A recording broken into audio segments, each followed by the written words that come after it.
Class 10 का 1.1 का question number 4 है। यूक्लिड विभाजन एल्गोरिदम का प्रयोग करके दर्शाइए कि कोई धनात्मक पूर्णांक का वर्ग किसी पूर्णांक m के लिए 3m या 3m+1 के रूप का होता है। सॉल्यूशन करते हैं।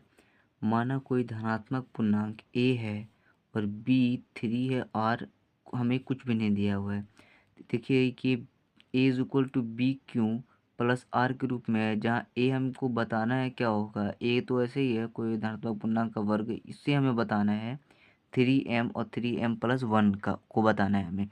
तो कोई धनात्मक पूर्णांक को हम a को a ही मानेंगे। a is equal to B Q plus R होता है। अब यहाँ देख सकते हैं यूक्लिड विभाजन एल्गोरिदम से a is equal to B Q plus R होता है, तो a की जगह हम a ही माने हैं। b की जगह पे यहाँ पे दिया हुआ है 3, दोनों जगह फिक्स है। यहाँ पे 3m+r की जगह पे 0 है, यहाँ r की जगह पे 1 है।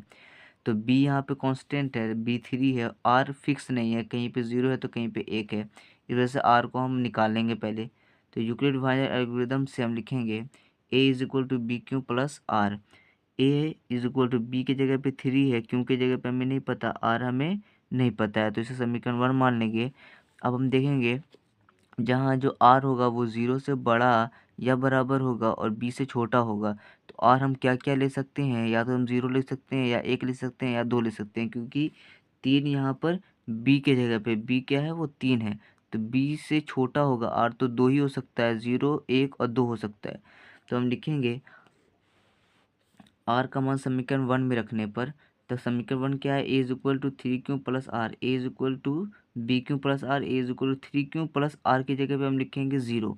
तो अब ए इज इक्वल टू 3q हो चुका है, ए 3q हो चुका है, 3q। अब देखते हैं इसको दोनों तरफ वर्ग करने पर, यहाँ पे बोल रहा था धनात्मक पूर्णांक का वर्ग, तो धनात्मक पूर्णांक का वर्ग है, धनात्मक पूर्णांक तो ये रहा, और उसका वर्ग करते हैं, दोनों तरफ वर्ग करेंगे, ए के ऊपर वर्ग करेंगे और 3q के ऊपर भी वर्ग करेंगे।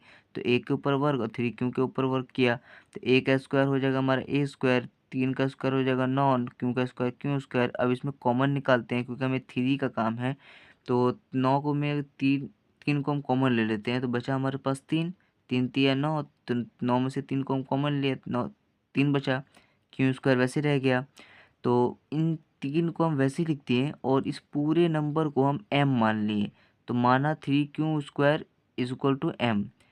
तो पूरा हमारा नंबर क्या हो गया 3m, या और माने थे 3q स्क्वायर को m, तो 3m हो गया हमारा नंबर, a स्क्वायर m। तो यहाँ पे क्या कह रहा था हमें कि कोई धनात्मक पूर्णांक का वर्ग, धनात्मक पूर्णांक का वर्ग का मतलब क्या हो, ये धनात्मक पूर्णांक है, इसका वर्ग 3m और 3m+1 के रूप का हो सकता है। 3m तो हमारा आ चुका है, यहाँ पर 3m आ चुका है, अब 3m+1 निकालेंगे। तो अब समीकरण 1 में r का मान 1 रखने पर, समीकरण 1 हमारा देखिए क्या है, इसमें हम r का मान 1 रखेंगे, तो 3q plus are, 3q plus r की जगह पे हम 1 रखा। अब इसका वर्क करेंगे, दोनों तरफ वर्क करने पर a is equal to 3q plus 1 का स्क्वायर, ए प्लस बी का होल स्क्वायर है, तो a square plus b square plus 2ab। तो अब ए का स्क्वायर 3 का स्क्वायर 3 तिया 9, क्यों का स्क्वायर क्यों स्क्वायर, प्लस वैसे उतरेगा, एक का स्क्वायर 1, 2 तिया 6, क्यों वैसे रह गया। अब इस नंबर को हम अरेंज कर लेते हैं, 9q स्क्वायर पहले, 6q बाद में, उसका एक इधर। तब इस पूरे नंबर को हम देखते हैं, इन दोनों नंबर को, एक को हम छोड़ देते हैं, इन दोनों में 3 कॉमन हो रहा है तो 3 बाहर निकाल दिया, बाकी जो बचा सब अंदर, 3 बचा, 3 बचा, यहाँ 3 तिया 9 होता है, 3 बचा, क्यू स्क्वायर हम वैसे रहने दिया, क्यू को वैसे रहने दिया, 3 दूना 6 होता है, 2 बाहर और +1 वैसे ही। अब हमें 3m+1 चाहिए, 3 है और 1 है, m है नहीं है, तो पूरे नंबर को हम m मान लेंगे, 3 वैसे उतर जाएगा, पूरे नंबर को हमने क्या माना m, प्लस वैसे उतर गया और एक वैसे उतर गया, 3m+1 के रूप का हो गया। यहाँ पे लिख दिया मैंने, माना 3q square plus 2q is equal to m। तो कोई धनात्मक पूर्णांक a था, धनात्मक पूर्णांक का वर्ग 3m+1 के रूप का आ चुका है, तो ये हमारा आंसर है।